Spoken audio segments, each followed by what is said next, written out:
I am reviewing this cordless electric pressure washer. It comes with two waterproof 2-amp batteries and this extension wand here and a couple of different attachments.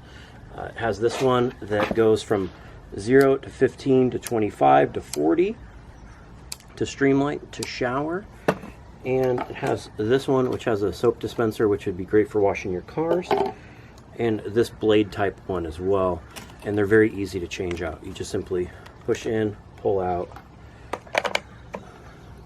and then change it out just like that. It comes with a charger, which I thought was nice.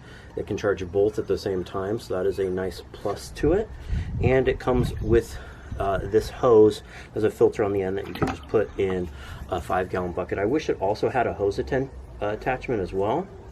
So this one right here is great for like cracks like this.